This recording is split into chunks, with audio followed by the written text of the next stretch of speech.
Hey everyone, Cell here, Transfigured Gems Batch 2. So, a reminder for anybody that doesn't know or maybe forgot, hasn't been following so closely, Transfigured Gems are the replacement of helmet enchantments, alt quality gems, and threshold jewel effects. Some things are going to be new, some things are going to be analogous to the old things, but in general, they are functionally new skills a lot of the time. So the go-to example is Ray Zombie, the alternate, or one of the transfigured gems for Ray Zombie, has zombies falling from the sky instead of you summoning a zombie. Interesting things like that. So I'm going in completely blind here. Haven't seen any of these, I don't believe, because all of the previously known ones were in the last batch. So I'm ready to get into it and see what these are all about. Earthquake of Amplification. Excuse me. Looks like this one deals more damage based on the duration and has more AoE. So interesting. Normally for Earthquake, you are trying to get the base duration down as low as possible so you can get more aftershock effects happening. It's about hitting an equilibrium, really, of the aftershock versus attack time. You want those to be fairly close together. This one, though, is incentivizing increasing your duration rather than reducing to get a bigger hit. So I'm definitely curious about that. So base duration of 3 seconds, 6% more damage per 0.1 seconds with ailments. If you're thinking about something like bleed, that would be, what, 180% more damage? Interesting. And about 60% more AoE. Looking at the base Earthquake effect, though, it is 150% more damage baseline. So, again, this definitely rewards you for going more duration-based. Actually, the effective damage and attack speed are both the same, so yeah, seems interesting. If you want to go for like one big hit, it's mostly going to be applicable to bossing, I feel like, so maybe use other Earthquake for clearing, this one for bossing. Anyways, that was a lot of time spent on that one. I'm going to try to move a little more quickly here. This is one people were expecting. Ethereal Knives of the Massacre. Fires projectiles in a circle. 19 projectiles. So more projectiles, but otherwise same damage, same effectiveness, crit chance, and cast speed. So pretty nice that this is an option. This is one people were going to miss if it went away completely, so happy to see that one there. Explosive Concoction of Destruction. Let's see. Soup charges, yep, the usual flasks at play here. Except it looks like it has higher crit chance and gives you crit multi if you're consuming charges from a ruby flask. 98 crit multi is a lot. I'm pretty interested in this one. It seems pretty nice. Not much to say about that other than, opens up a bit of a different playstyle. Explosive Trap of Shrapnel. Okay. Deals damage in area. Same, smaller secondary explosions. Smaller explosions have between 30% reduced and 30% increased base radius at random. Base explosion radius 1.8, secondary 3.6, smaller explosion radius of 1.9. Interesting. Other than that, looks pretty basic, all things considered, for Explosive Trap. I'm not sure how I feel about it personally. Normally, you are wanting to get a very precise amount of AoE to try to get as many overlaps as possible, and that might throw a wrench into things, but remains to be seen. It could be a net positive overall. Explosive Trap of Magnitude. Let's see. Creates a large explosion when triggered, dealing spell damage in an area around it. So no more secondary after effect explosions. Deals big trap damage, physical damage rather. Increased stun duration. Interesting. And less trap throwing speed. Really high damage effectiveness though, 330%. Seems interesting, with a lot higher base damage too, of course. Eye of Winter of Finality. Oh no, we have two ofs. One of my minor... Well, I wouldn't call it a pet peeve. It's just weird to refer to things with multiple ofs in it. Especially like of the... We won't mention a particular series or anything, but anyways. It looks like this one has a focus on projectiles gaining more damage by the time they dissipate. Actually, I was wrong about that. That value is lower than on the base gem. This one has more shard projectiles. Higher effective damage. Let's see here. Yeah, kind of looks like just more projectiles when the spiral, or in a spiral when the main projectile ends at the cost of a lower damage multiplier. The next one is Eye of Winter of Transience. Looks fairly similar. Again, higher base damage. Looks like a slower cast time, or nope, the base gem has 0.8 as well. A couple more projectiles still. 50% more projectile speed. So if you are doing the returning projectile type of thing, maybe there's some merit for going with this one rather than the base gem. I feel like you might have an easier time scaling projectile speed than the damage, but I could be wrong about that because who knows, I guess. Maybe what you spend on equipment slots, affix slots, whatever, or passive points on projectile speed could be better put into damage. I guess that kind of depends. So this is there as an option if you want some more projectile speed, and that's I'm just speaking about the returning projectile situation, but maybe there's some benefit to the eye itself having a lot higher projectile speed as well. Firestorm with Meteors. Okay, I was wrong. Some of these we have seen. So this is a Firestorm that gets rid of the little pelting, let's say, fireballs and focuses only on the meteor aspect. Pretty interesting. They kind of, what they did, and I'll spoil the next one, Firestorm of Pelting, that foregoes the meteor and focuses on the duration-based bolt dropping. It seems like they split the base gem kind of sits in the middle, and now you can push that in either direction with either of these Transfigured gems, which is pretty nice in my opinion to have that option once again. Flame Dash of Return. We've seen this one as well.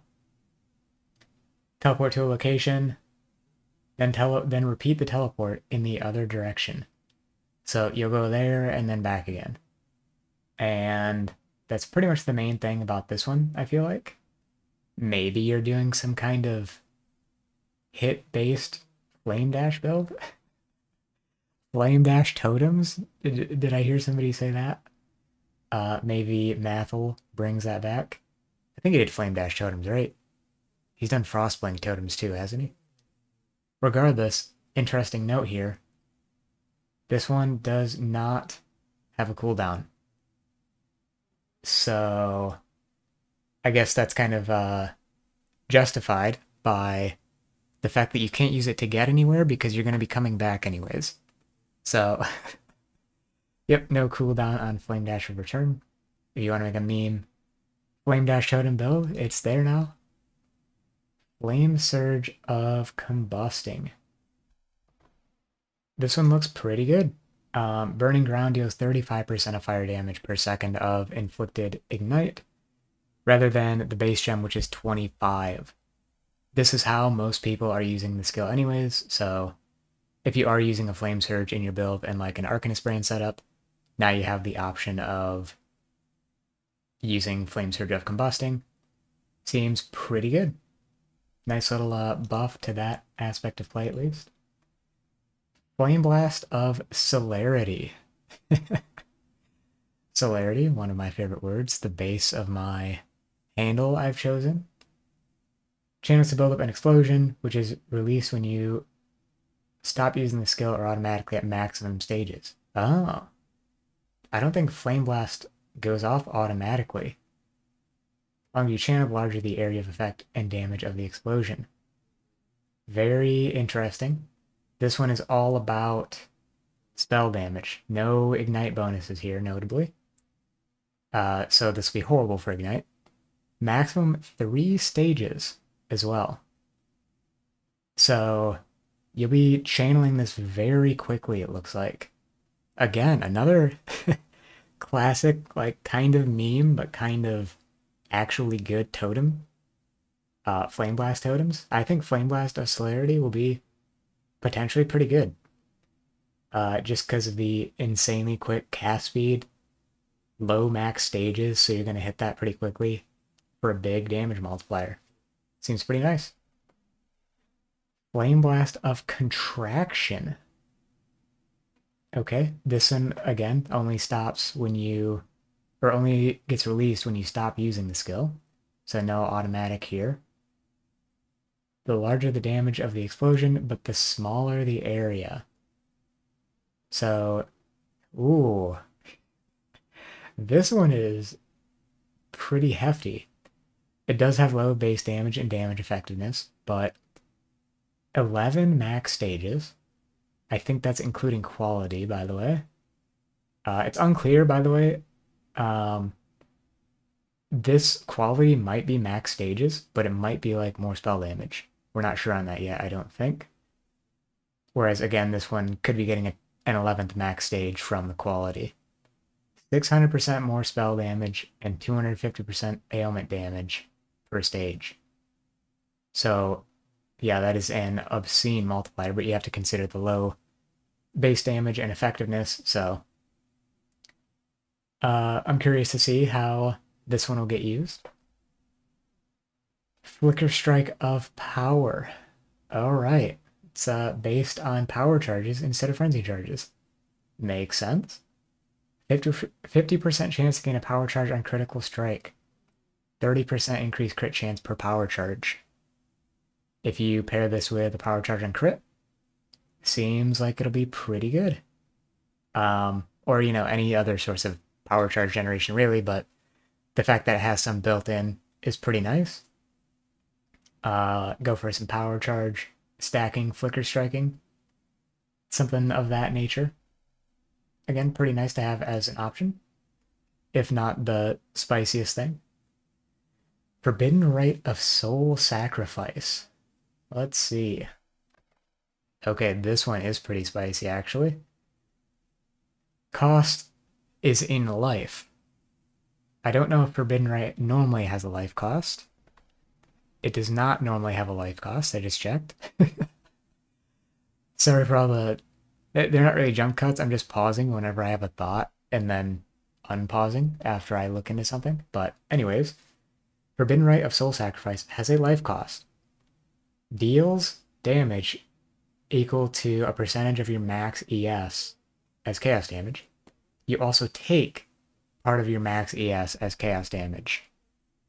So that's interesting because you look at this and you're like, oh, I can just go CI, completely mitigate the downside.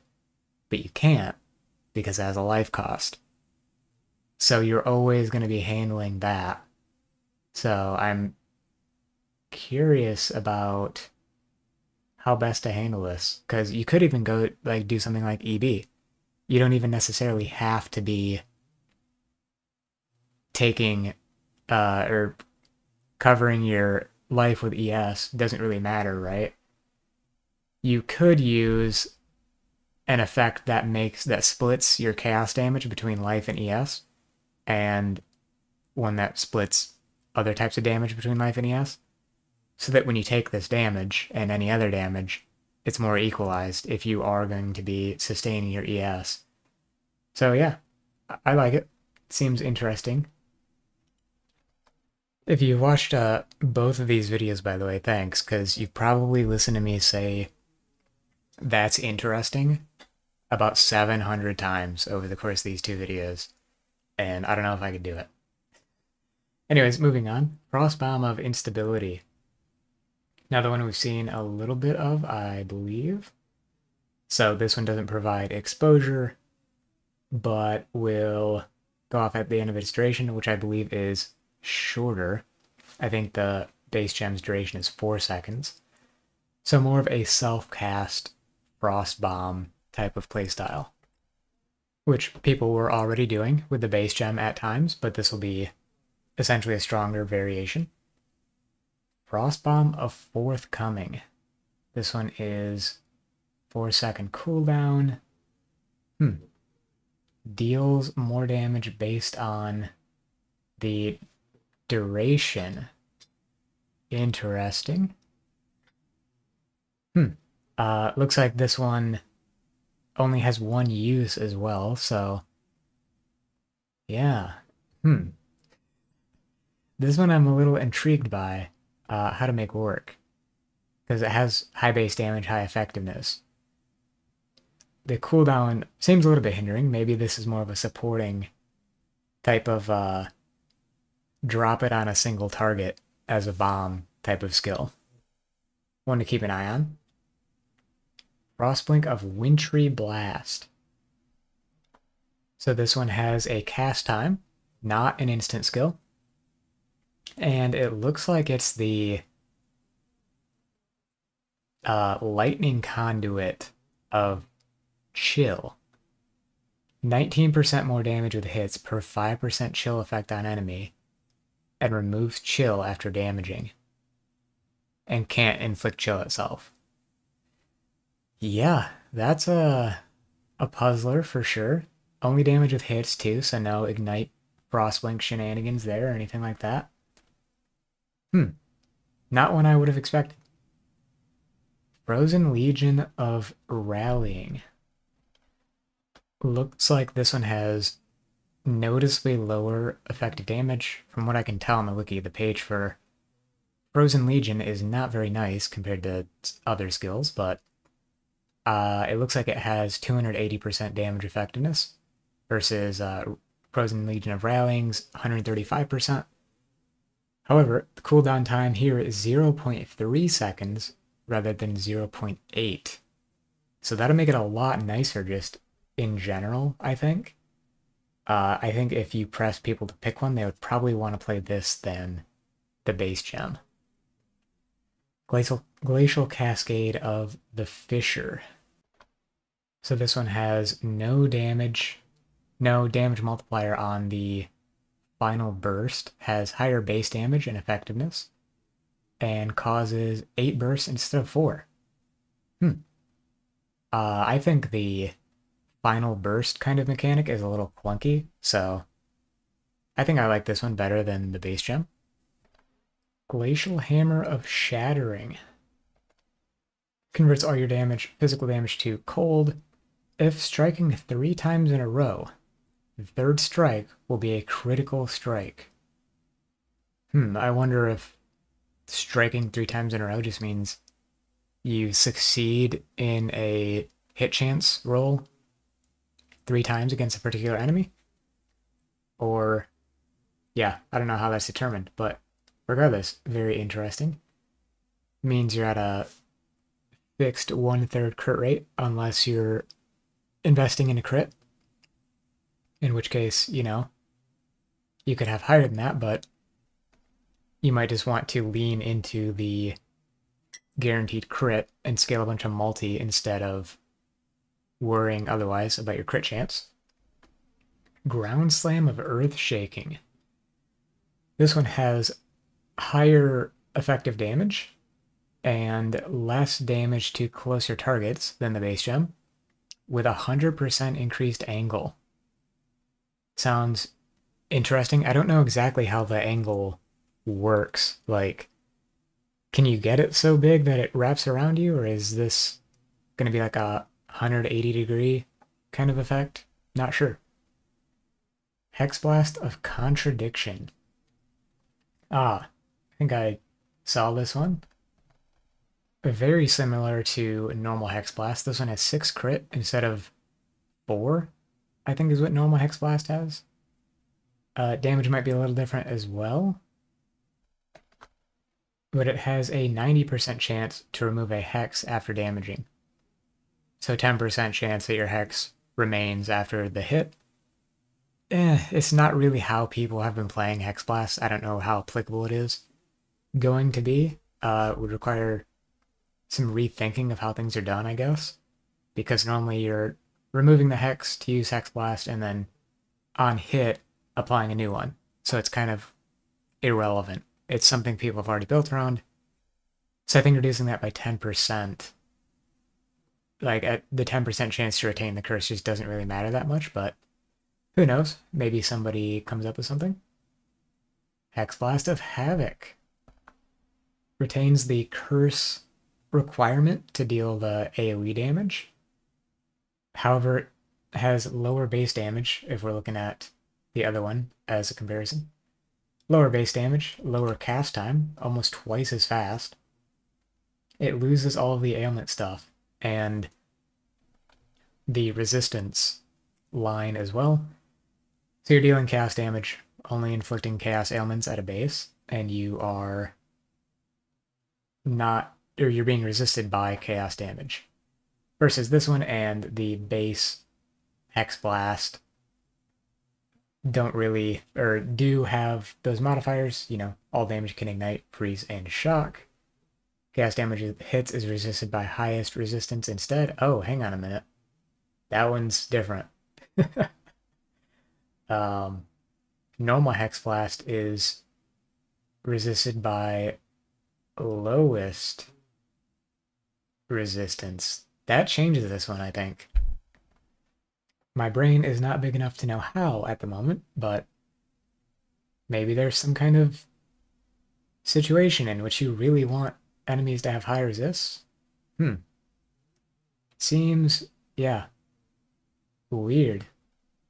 That one might require more thought than I initially put off. But anyways, Hex Blast of Havoc, much more simple way to play the skill, it looks like.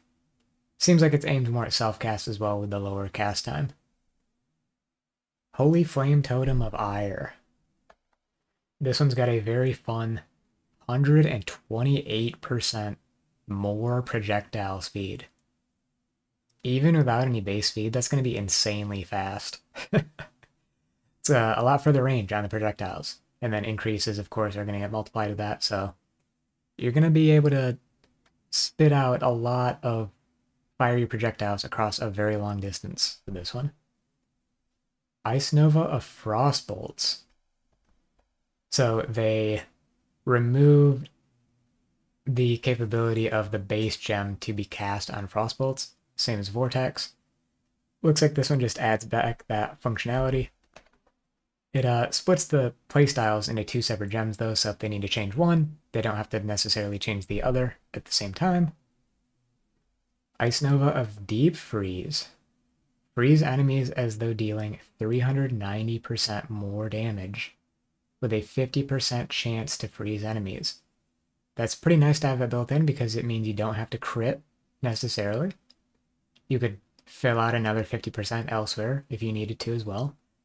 But it's nice to have this kind of utility line. It's a bit of a slept on stat. It's not immensely useful, but it can be handy at times to have inflict an ailment as though dealing more damage because it's such a massive multiplier that it seems like it could be pretty easy to chill some or freeze some enemies with this. Ice Spear of Splitting. This one's a bit weird.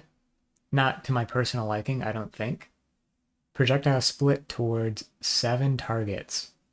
So instead of the normal, like, you know, barraged stream, you launch a single shard of ice that will then split towards enemies.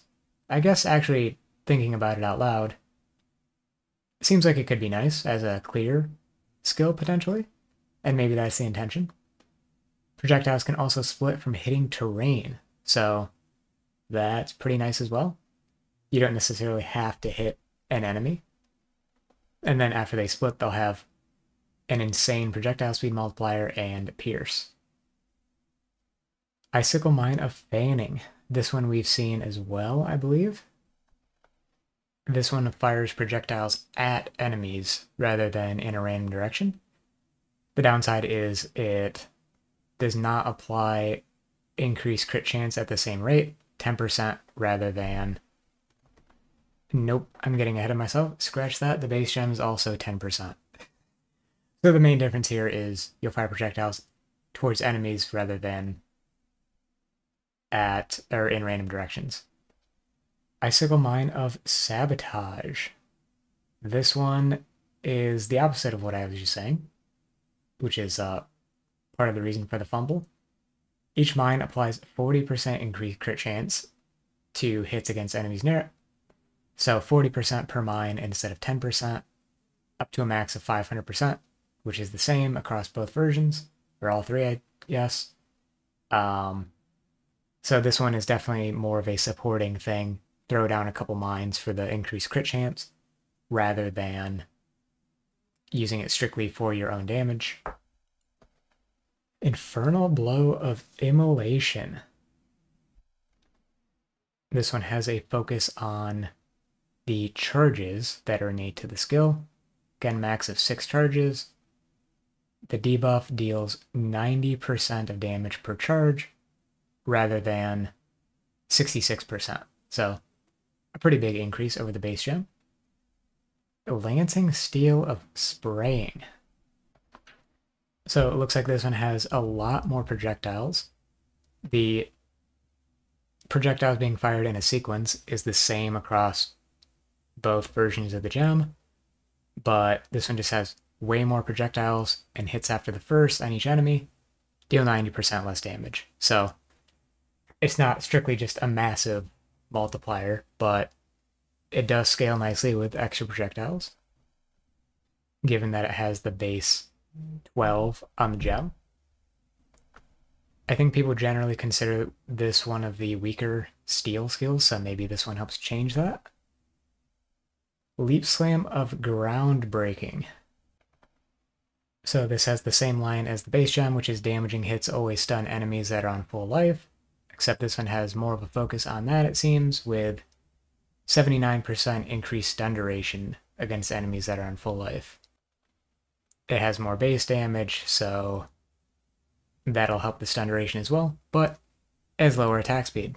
So are you really going to use Leap Slam at a 30% attack speed penalty to get a bit more stun on things that you're probably going to kill shortly thereafter? Maybe not. This one seems fun. Lightning Conduit of the Heavens. Lightning strikes a number of enemies around a targeted location. Cannot be supported by Spell Cascade. Deals pretty big lightning damage. Has some decent damage effectiveness. 0.7 cast time is a little high, but not too high. Hits up to 16 enemies. Seems interesting. I think you would want to go for a fast casting type of build with this, because 16 is not necessarily a lot of enemies to be hitting.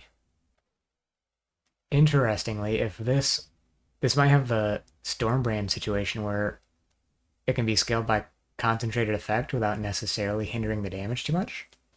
Kind of seems like it could be used that way. Lightning Spire Trap of Zapping.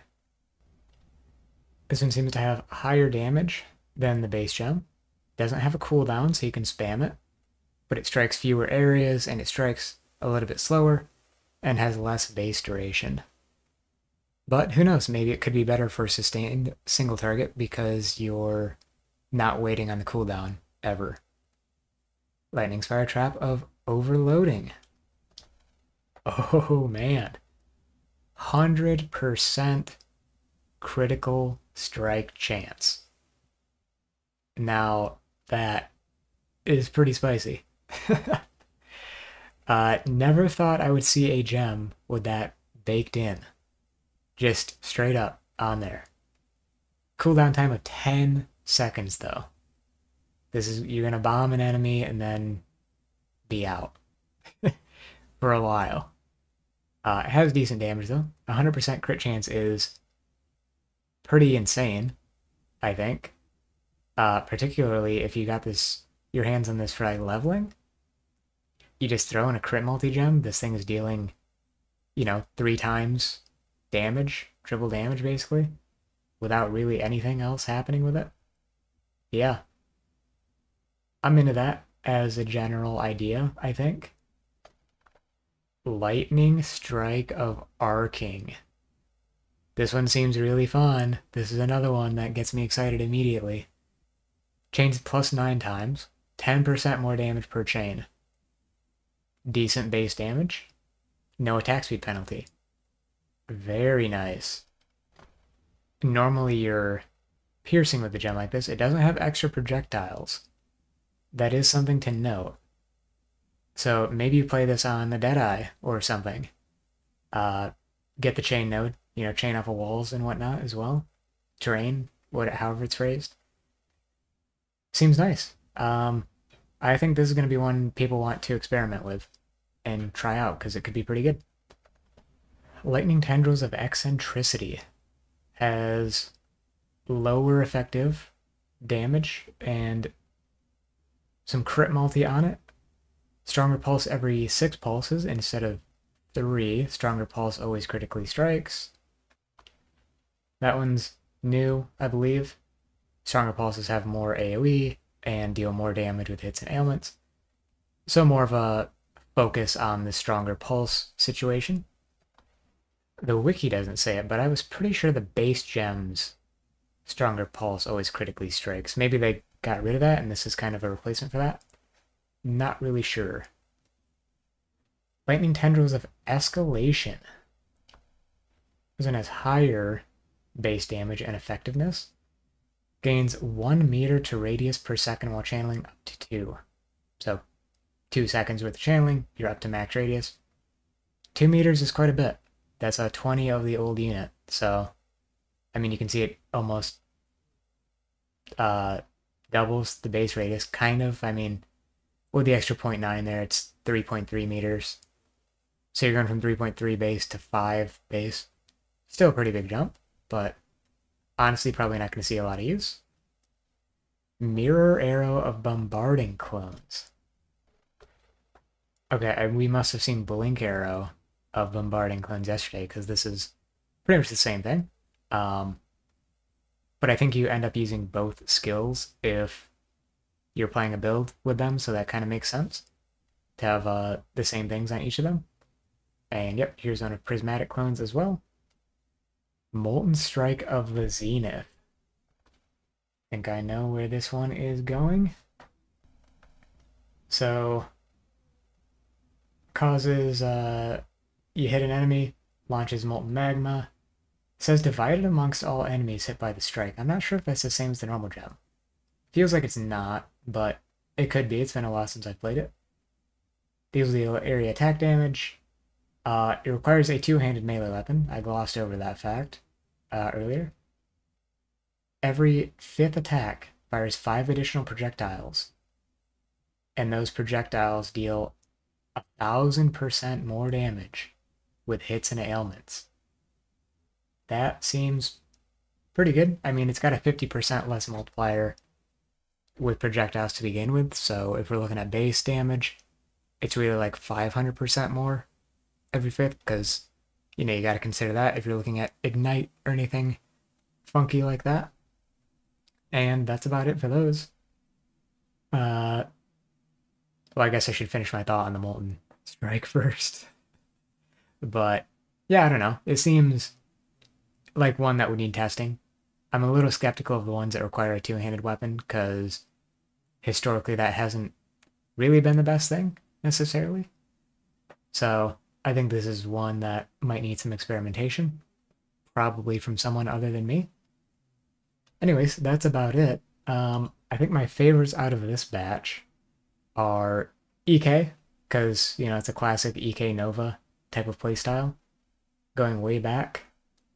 And I like both of the Flame Blasts, actually.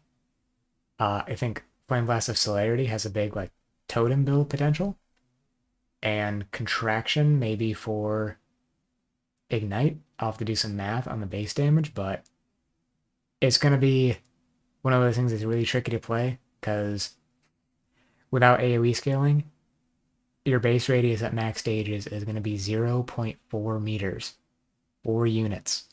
You got to be like right on top of something for that to come into play. So possibly need some area scaling on that.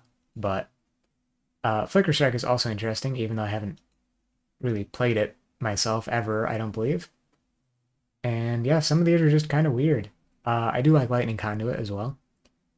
Again, interesting to see these and kind of think about the potential builds to be found in them.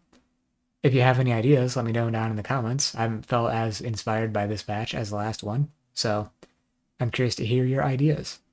Anyways, thanks a bunch for watching, and I'll catch you in the next one. Peace.